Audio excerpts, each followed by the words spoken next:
Today we're diving into a story where stepmother throws newborn baby into river, but a poor village girl saved the baby. Before beginning, please hit the subscribe button so that you never miss out on new videos. Without further ado, let's get started. The river roared like an angry beast under the night sky. Rain lashed against the trees. Thunder cracked. Lightning flashed across the darkened village paths of Oleron, casting eerie shadows on the water's surface.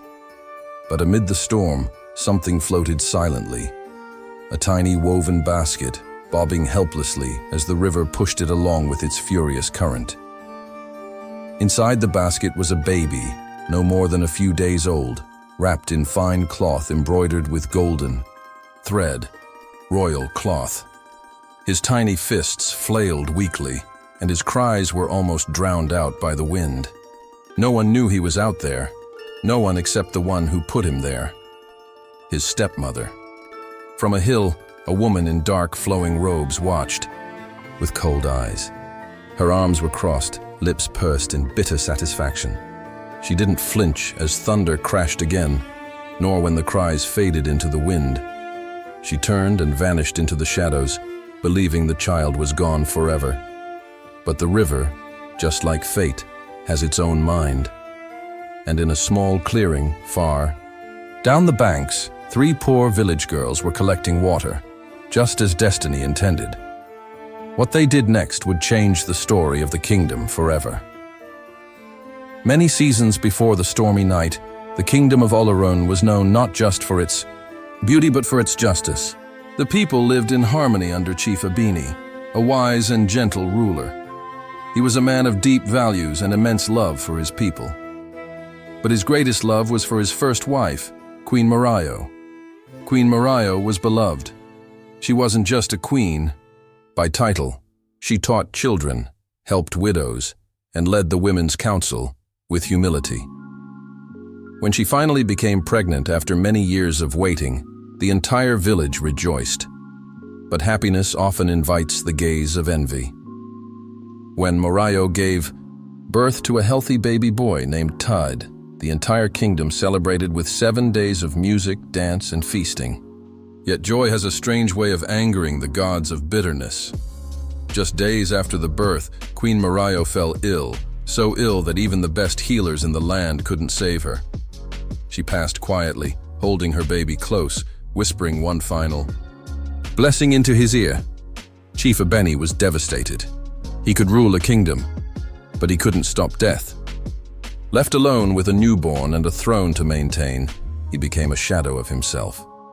After a year, urged by the village elders and his council, Chief Abeni remarried. Her name was Erelu Sade. Erelu came from a noble family, but little was known about her character. On the surface, she was composed, graceful, and soft-spoken. But those who looked closely saw the flicker of something else: pride, ambition, jealousy. From the beginning, Erelu Sade found it difficult to love Tad. He wasn't hers, and worse, he was the living memory of Queen Marayo. His every smile reminded people of the late queen. Every time he crawled across the palace floors, servants whispered how he had his mother's eyes, and that gnawed at Said's soul. She bore no children of her own. And as seasons passed, her frustrations turned to envy, then envy to resentment, and finally, to a quiet, brewing hatred. Tade grew quickly. At just 5, he was already speaking with wisdom beyond his years. He loved to sit with the village griots and listen to old tales. He would often walk barefoot through the palace gardens, asking guards about their families or greeting the cooks by name. He was royalty, but with the heart of a servant.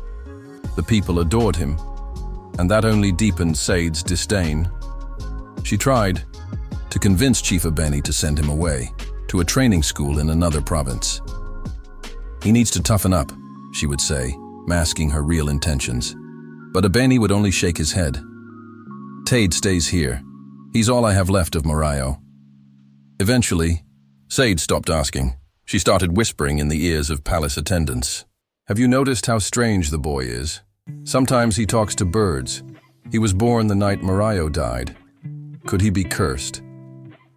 Rumors began spreading. A few began to wonder, was there something unnatural about the boy's birth? Sade fed the fire, all while smiling sweetly at court functions. Then came the season of darkness, the 3 nights each year when the moon disappeared completely from the sky.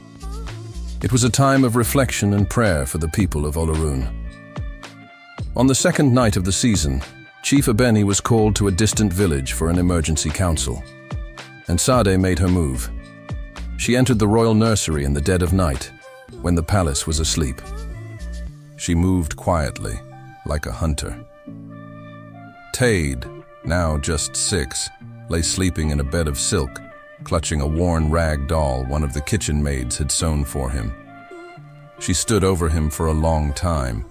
Her hands trembled, but not with fear, with rage. "Will not live in your mother's shadow," she whispered. "You will not take what is mine."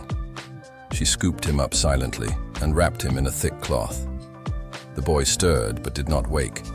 Sade moved swiftly, avoiding the palace guards. Her face was hidden by a dark veil. Outside the palace gates, she hurried toward the riverbank, the same river that had watched generations of Olorun rise and fall. She found a spot where the current ran strong. She had prepared the basket earlier, a large woven cradle lined with leaves and soft cloth. She placed the sleeping boy inside, tied the cloth securely, and gave one last look. "No one will ever know," she said to herself, pushing the basket into the river, as the water pulled the sea baby away. She stood watching until the basket vanished from sight. She turned and walked back toward the palace. But the river, ancient and wise, had other plans. Far from the palace, deep in the forest-cleared outskirts of Olorun, was a small farming hamlet called Olowu. It was poor, not poor in spirit or in love, but in coin, tools, and comfort. The houses were built of clay and thatch. The roads were dusty, often turning to rivers of mud during the rainy season. But the people of Olowu were proud, hard-working, and kind. Among them lived 3 inseparable friends, Aduni, Ife, and Kemi. They were not sisters by blood, but their bond ran deeper than many who shared the same womb. Orphaned by famine and war, the trio had found each other when they were barely 10. They shared everything: chores, food, dreams, and burdens. Now they were 17. Aduni was tall and strong, with skin the color of mahogany and eyes that burned with fire. She was the bold one, always standing up to men in the marketplace who tried to cheat them, always the first to volunteer to help elders fix broken fences or chase off wild dogs. If was quiet and wise. Her mind moved like a river, deep, calm, and full of hidden thoughts. She could remember every herb her grandmother taught her about, every legend whispered during the Festival of Drums.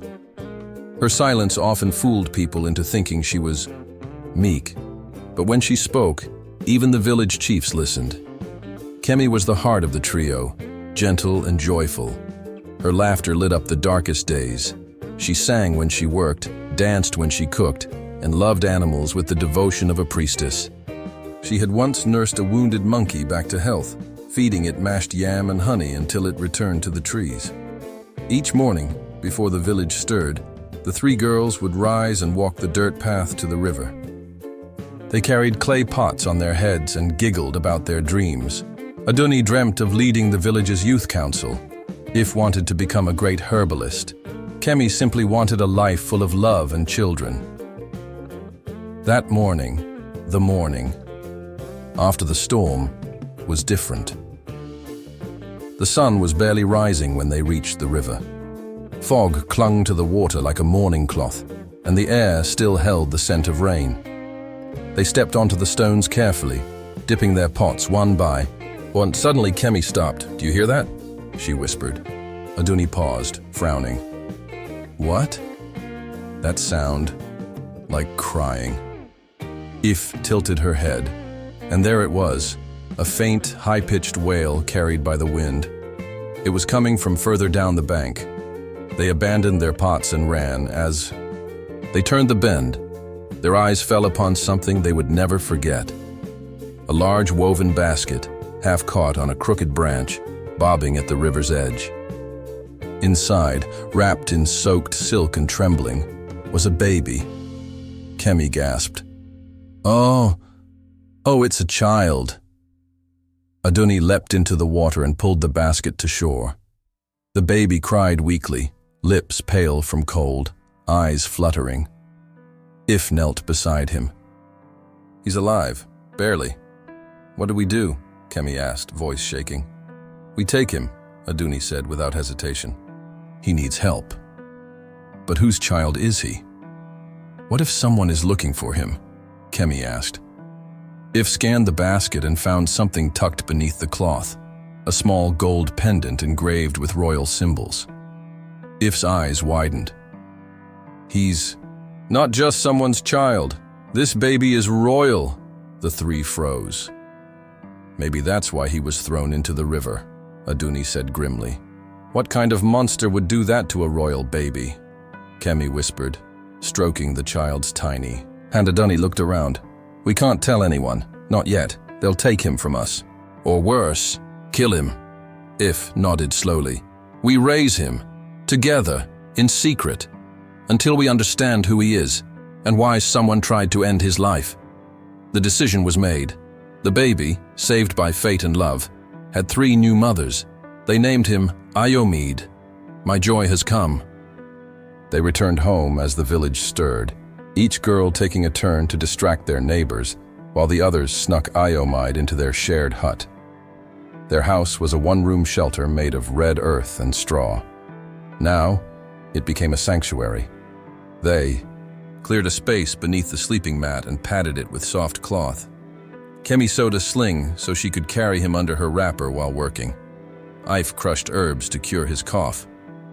Aduni made a promise to the gods that she would protect the boy, even if it cost her life. In the beginning, it was hard. They had little food. Sometimes they skipped meals to feed the child. When he cried at night, they rocked him gently, muffling his sobs in cloth so the neighbors wouldn't hear. Months passed. Iomide grew stronger. His cheeks filled out. He smiled often, especially when Kemi sang or when Aduni lifted him into the air and spun him around. He would grip Ife's braids and giggle, tugging at them with mischief. He called them Ma, all of them. By the time he turned 2, he could walk. The girls took turns watching him during the day, hiding him deep in the forest while they worked in the fields or sold yam at the market. At night, they told him stories about lions who became kings, about eagles who refused to fly until they understood their strength. Stories that shaped his heart. But secrets rarely sleep forever. One afternoon, a traveling trader stopped by, Olowu. He was passing through to sell spices but noticed something strange. He caught a glimpse of Iomide as the girls rushed him into hiding. "That child," he murmured. "I've seen him before. At the palace." He said nothing, but word began to spread. The chief's wife had once lost a baby, people whispered. "Drowned," they said. Was this connected? If warned the others. "We must be careful. The wrong eyes are watching." But none of them knew that at that very moment, in the palace of Oloran, Sade was beginning to feel the weight of her own sins. Because fate always circles back. By the time Iomide turned 5, he was sharper than most children his age. He asked questions the girls struggled to answer. "Ma Aduni, why do we live so far from the other children?" "Ma If, why does that old man in the market look at me like he knows me?" "Ma Kemi, why do I have this pendant? No one else has one." The questions came like waves, small at first, but growing stronger. Aduni always told him stories, instead of answers. Ife deflected with deep riddles. Kemi would hold him and whisper, "You are special, my son. One day the world will know why." But Iomide was not satisfied. One night, he found Ife's wooden box, the one where she kept dried herbs and rare stones. and tucked between the leaves of the bitter cola was the golden pendant. He turned it over in his hand and saw it properly for the first time, a lion crest, 3 stars above its head, and the letters AO carved faintly beneath. He had seen this before. His heart raced. A memory stirred, a blurry vision of a tall man with a beaded crown holding him, a woman with cold eyes, a tearful lullaby sung by someone whose voice trembled, like Kemi's. He didn't sleep that night. The next day, Ayomide slipped away from home and went to see the one person who might know what the pendant meant, Iyabeji, the oldest woman in Olowu. Iyabeji was said to have lived through 4 famines, 3 kings, and 2 floods. She sat beneath a wide baobab tree, surrounded by children she taught riddles and stories. Her eyes were nearly blind, but her mind was sharper than any blade in the blacksmith shop. He approached her, holding out the pendant. She took it in her weathered hands and sucked in her breath. "Where did you get this, child?" "I was given it." "Long ago," he replied, trying to hide the fear in his voice. She ran her thumb across the engraving and whispered, "This is the seal of the Olorun bloodline, the lion with 3 stars. It belongs to the house of Adagoke, the current ruling family." She paused and tilted her face toward him. "Who are you, boy?" Ayomide swallowed. "I don't know." She leaned closer. "Then listen to me. Keep this hidden. If someone sees it, and you are not under royal protection, you may disappear without a trace." He nodded, heart pounding, but the damage had already been done. A stranger leaning on a merchant's cart not far from them overheard everything. His eyes narrowed. He turned and disappeared into the forest trail. That stranger was no ordinary traveler. He was a scout for Prince Okiki, King Adeyemi's second son. Okiki had ambitions, dark ones, and rumors of a boy bearing the royal crest could not be ignored. The scout returned to the palace that night and bowed before the prince. "I have news of a boy born 5 years ago, hidden in Olowu, wearing the crest of your house." Prince Okiki's eyes glinted with cruel curiosity. "Is that so? If the boy was real, and if he was the child his father believed drowned, then he could be a threat to the line of succession. And Okiki, who had long lived in the shadow of his elder brother, Prince Akin, would not tolerate threats." He summoned a tracker and ordered, "Go, find this boy, bring him to me, alive." But fate is never that simple. Meanwhile, the girls, now women, had begun to notice changes in Ayomide. He was restless, wiser, quieter, and one morning, Ife found the Xiaobe pendant missing from her box. He confessed everything. "I saw the old woman. She told me I belonged to the royal house." "Is it true, Ma?" Kemi's hands trembled. Aduni closed her eyes in silence. If sat beside him, eyes filled with tears. "Yes, Ayomide. It's true. You were born in the palace." Ayomide looked between them. "Then why did my family throw me into the river?" If explained everything. How they found him. How he almost died. How someone in the palace, someone evil, had tried to erase him. "But why?" he asked again. "Because power makes people blind," Aduni said, "even to the cries of a child." Ayomide didn't cry. He sat still for a long time. Then he looked up at them and said, "If I am a prince, then I will return. I will find out why." Kemi pulled him close. "You are more than a prince. You are our son." They all wept that night.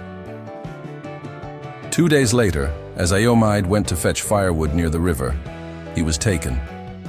The tracker, cloaked in forest skins, crept silently through the bushes and grabbed him from behind. Ayomide kicked and screamed, but a cloth was shoved over his mouth. The last thing he saw was a scarred face and a snake tattoo. By the time the girls realized he was missing, he was already being led through the dense forest, bound and gagged. But Iomide was clever. As they passed the edge of the Olowu forest, he dropped the pendant into the bushes. One last cry for help. Morning light filtered through the trees, but the hut was quiet. Too quiet. Aduni was the first to notice. "Hasn't returned," she said, pacing. "He's never this late." They raced to the river path, calling Aomide's name. No answer, only the rustling of leaves and the cry of distant birds. Then Kemi saw it. Nestled in the grass by the edge of the trail was the golden pendant, dirt-streaked but shining. "He was here," Ife whispered, kneeling beside it. "And he dropped this on purpose." "Iomide's been taken," Aduni said, fists clenched. They found him. For a moment, silence, a heavy pause that echoed through their bones. Then Aduni stood. "I'm going to the palace," Kemi gasped. "What? You'll be killed." "I'll be careful," she said. "But I won't sit back while someone hurts our son." If nodded. "You won't go alone."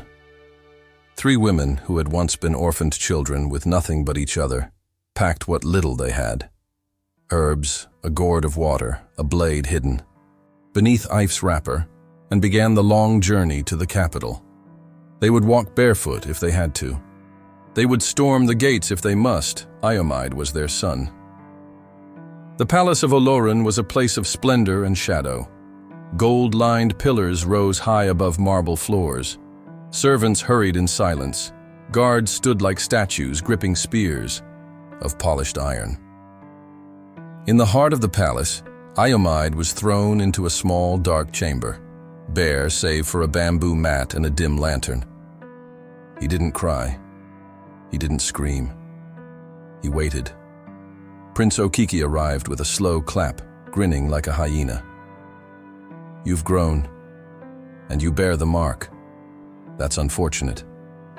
Iomide said nothing. "You should not exist, boy. You were supposed to drown." "But fate," he spat, "seems to favor the stubborn." "Who are you?" Iomide asked finally. Okiki crouched. "I am your uncle, and your mother, your real mother, died with a broken heart thinking you were gone. But your father, the king, he never knew the truth." Iomide blinked. "The king is my father?" "Yes," Okiki smirked. "And if he finds out you're alive, well, I'll never sit on the throne." "So you'll keep me hidden?" Iomide asked. "No," Okiki said, straightening. "I'll make sure. No one ever hears your name again." But Iomide, clever and quiet, had already formed a plan. He had memorized the path they took. He had counted guards. He had noted a crack in the wall large enough to whisper through. And the next day, when a palace servant brought stale yam and left in silence, Iomide whispered his story through that crack, over and over, until someone finally listened. That someone was Egba, a mute palace gardener with a loyal heart and sharp memory. Egba delivered the message to the one person brave enough to act, the Queen Mother, the king's mother, old but fierce, who had long suspected foul play in the child's death. She stormed into the royal court, pendant in hand, demanding the king investigate. At first, King Adeyemi was skeptical. He had mourned that child, buried an empty casket, moved on, though the wound never truly healed. But when the pendant was placed in his palm, the color drained from his face. This was made for my son. Only 3 were ever crafted. One for me, one for his mother, and one for the child. His voice trembled. If this is real, someone has lied to me. The court buzzed in whispers. And then, with trembling hands, Egba was brought forth. The gardener, mute by choice since childhood, pointed urgently toward the west wing. The king ordered his guard captain, "Search it, now!" In the dark chamber, Aomide looked up as the door burst open. A tall man in robes of blue and white stepped in. His face was aged but regal, eyes sharp but wet with tears. He looked at Ayomide for a long time. Then he whispered, "What is your name?"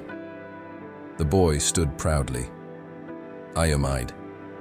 The king took a shaky breath. "That was the name we gave you." The truth shattered the silence like thunder.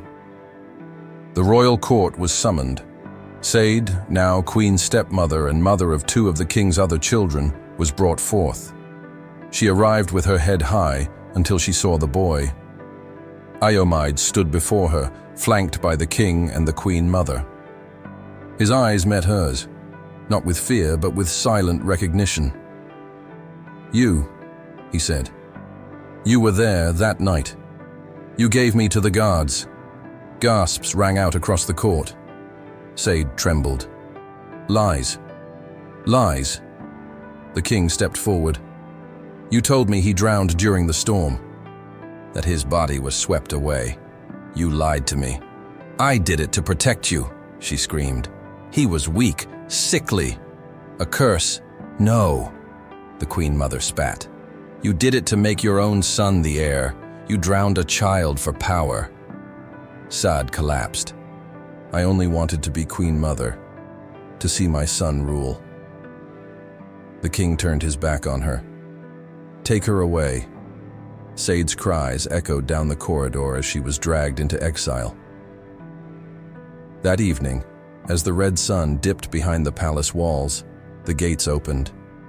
3 women, dusty, tired, tear-streaked, were brought before the king. Ayomide ran into their arms. "My mothers," he cried. The king watched silently.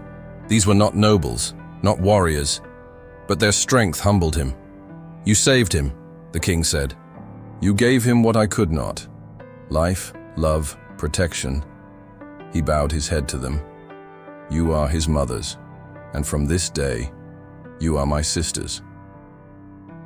Though Ayomide had found the truth and the palace had embraced him as prince, he couldn't shake the feeling that something was off. The halls were cold. The servants were polite, but wary. And every evening, as he sat alone in his lavish room, staring at gold he never asked for, he missed the laughter of the village girls. He missed Kemi's folktales, Ife's herbal lessons, and Aduni's strength. "Why don't I feel happy?" he asked the queen mother one night. She looked at him kindly. "Because being royal doesn't make you whole. Love does." He nodded slowly. "Then I want to go home," he whispered. The queen mother smiled. "You will always have a home here, but I think your heart still lives with them." And yet, he had duties now.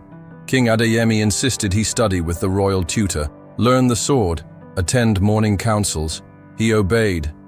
But deep in the shadows of the palace, evil still lurked. Though disgraced after Said's banishment, Prince Okiki still had allies in dark places.